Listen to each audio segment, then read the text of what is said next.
I am with Abby. Hi. And we're gonna do a mukbang. Yeah. Mukbang, but I like mukbang. We got our little Monty, so we're gonna do a little Q&A. This video was sponsored by First Taste Test. Got a strawberry milkshake. Oh, and that looks good. it looks like a birthday freaking cake. Look, It does. look. Okay, I got the chocolate. I'm basic. I love chocolate milkshakes. She thick with 2 C's. This is our first time having Monty, so we decided we'd do it together and film this little Q&A.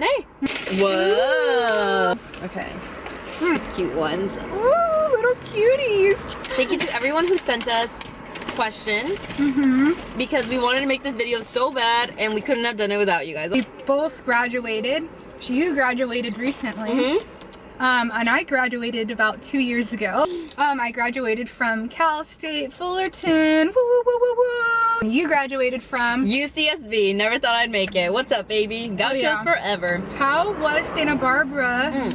Because it is known to be kind of like a party school, right? My cute little friend Ciara says, anything you regret not doing in college. So like Abby said, UCSB is known for like a party school, and I did not party.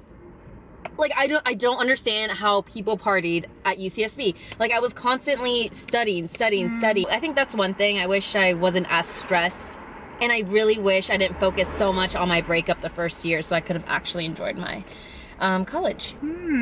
What about you, Miss May Love? I wish I got a internship earlier because I was an athlete in college and I did have a part-time job, but I also took a full load of classes. So surprisingly, I did have enough time to party the average amount for a college student. I definitely was surrounded by a lot of athletes and surprisingly frat boys, fraternity guys. But I would say that one thing I regret is that I didn't look into internships earlier, but that's okay. Still graduated. Yeah, I could say the same thing. Fortunate enough and blessed enough to go to university, first in the family, but I had to work.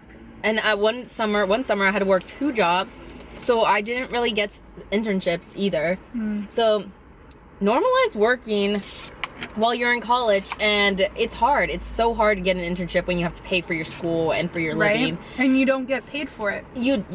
So sometimes you have to sacrifice a little bit of college, but other than that, I'm very grateful I got to go. So what do you love about post-grad life? Oh, okay. I saw this one and I was like, I know exactly what I'm gonna say. Not going to parties, because I felt like there was a lot of pressure, not on just myself, but like just a social aspect where I felt like socializing and drinking, you kind of had to in a way, not necessarily that you like had to do that, but it just felt like it was normal to have like something in your hand while you're at a party. I love having like that feeling of not having to go to school again. I loved learning, but tests and studying and all that stress just made me have so much anxiety. So that's probably 2 answers for that question. I like it. What about that whole party thing? I never thought about it. Yeah, I mean, like, I don't think, because I never went to parties in high school until after I graduated. And friends from high school, which we've gone to. Yeah, together. I think that, like, I never really would have gone to any if I didn't go to college, or if I probably wouldn't have. Really? Yeah. Interesting. For me, what do I love about post-grad life? I definitely like that I have a lot more free time. I love research, and I love researching literally about anything. If you know me, I love politics. So I'm constantly on New York Times just reading about like what we're going through, what other countries are going through. So that's like my biggest thing. That's what I love, free time, and I get to do YouTube, which I couldn't do in college because you're either studying or you're working. That's true. She said, what do you hate about post-grad life? I think the one thing that comes to mind is just not seeing my friends from college, because a lot of them did not live near me. Can you repeat the question? What do you hate about post-grad life? Oh, what do I hate about post-grad life? How did I word that? A lot of them are from like up north, or they're from San Diego. So a lot of them I only pretty much stay in contact with is on social media. But that's the #1 thing I can think of. Oh, one thing I hate about post-grad life is they make it seem so easy. Like you go to college and you can get a job straight out of college, and that's not the reality of it. I mean, this can go for anyone, but I also graduated during the pandemic, well, which we're still in. It's so hard to get a job that you want, and especially my field, which I want to do like social media management things as well. It's very competitive, so that's one thing I hate about it. And the second part that I hate about post-grad life is very selfish. Living near my closest friends, like we would just walk to each other's houses. Living in Santa Barbara, honestly, that's the number one thing I hate about post-grad life, that I'm not there. So the next question is, how do you avoid F-boys? How do you avoid them? I think it's not always the easiest, but it depends, because how are you meeting these F-boys, or where do you think they're coming from? I think one of the number one things is, like, if your friends are introducing you to them, then hopefully they're not a fuckboy or an F-boy. I've definitely had my fair share of fuckboys, and unfortunately they were also athletes.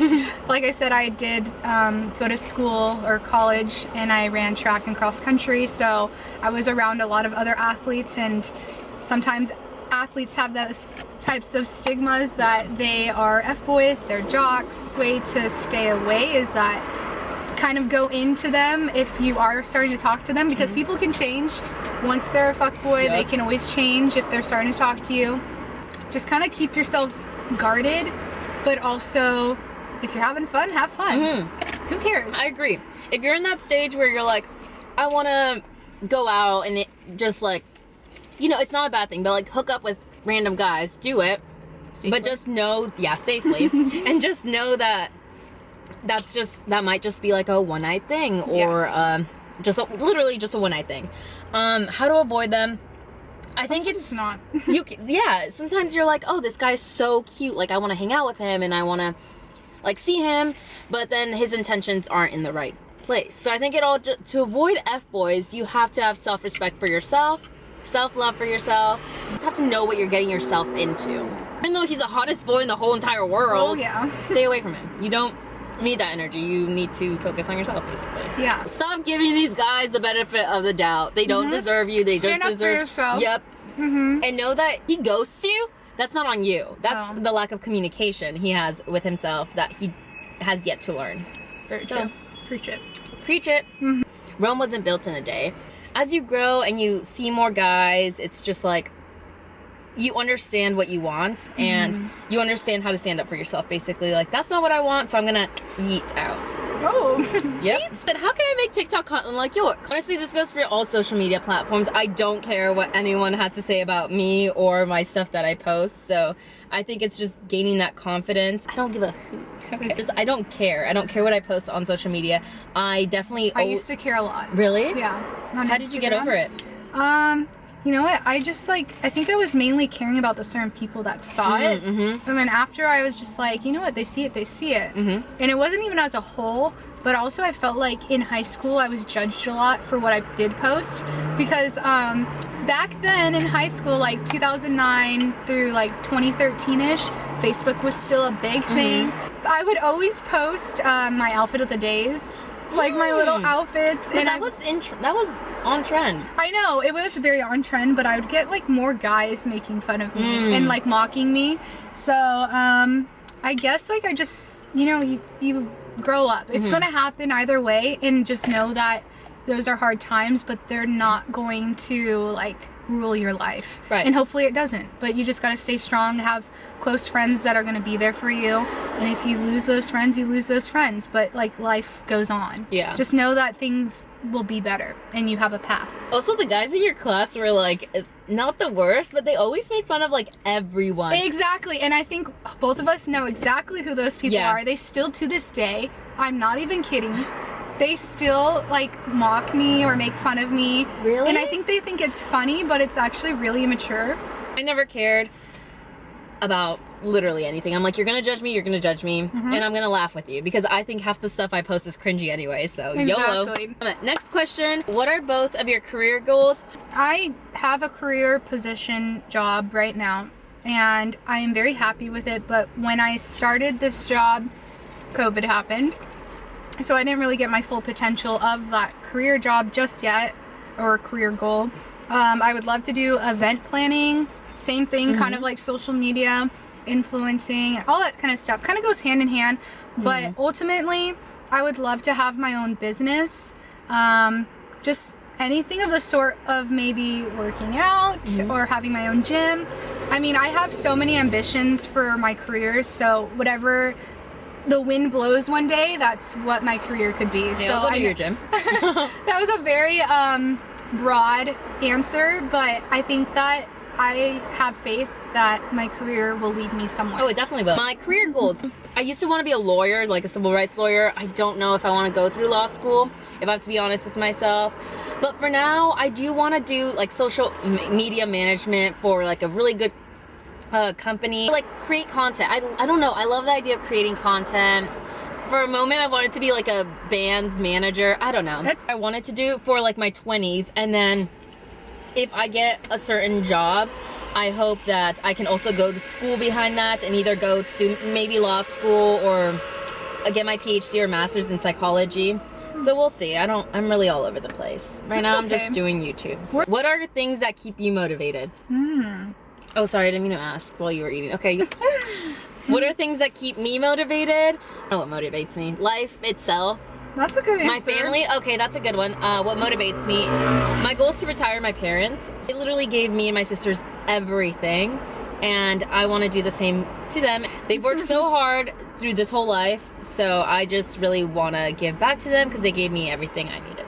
Mine isn't as sentimental oh my God, no, as it doesn't yours. have to be. What motivates me is also the life I have here on Earth, and realizing some people who have passed and they're really close in my age, they no longer have that ability to, you know, have goals. Just realizing that this Earth, you know, you're only on it for a certain amount of time, however long that is. Like waking up, knowing that you have the ability to wake up is already motivating enough. Oh no, that's so like she's so right. It's so true. And I don't think we think about it like that every day. And I don't like really post it on anything, but I really do think about like words of affirmation and just like telling myself that like I'm gonna have a good day, and you manifest it, and just anything that gives you, you know, simplicity of just being happy. Little things really do now in today's world make people happy, myself. So I think just waking up and just knowing that I can wake up is motivating. I don't even have words. You took it out of my mouth. Abby for the positivity. We love her. All right, YouTube tips. Be confident. Oops, I just took my food out of my mouth. Be confident with yourself and just film. Literally film. You'll create something, whether it's with editing or you actually take good footage. That's my tip. Just film. I think also a tip, start with something in your room, or if you feel comfortable with filming in your room or wherever, I guess, and just have something that makes you happy and just put it out there. And you don't even have to put it out to the public. You can necessarily just like film it, and then once you feel comfortable, you don't really have to put it out there. No, or you can post it and not promote it. Been done. Yes, thank you guys so much for asking questions. We enjoyed answering them and eating Monty's. Without you, we wouldn't be here, and that's the reality of it. But I got to get closer to Abby, so that made me happy. I don't know how to end my videos, so I'm just gonna do this. Bye, guys. Say bye to Abby. Go. Bye. Okay, tell her you love her and her channel. Okay, go watch her video on her channel. Go watch it. Go watch it. Bye. Okay. Shower. He just freaked out. Meat boy, I'm so scared. Limitate? Yeah. Limitate. Limit? I was gonna say limit. Limitate. Limit? Limit. A lot of things limit? Limitate. Limitate? Levitate. Really?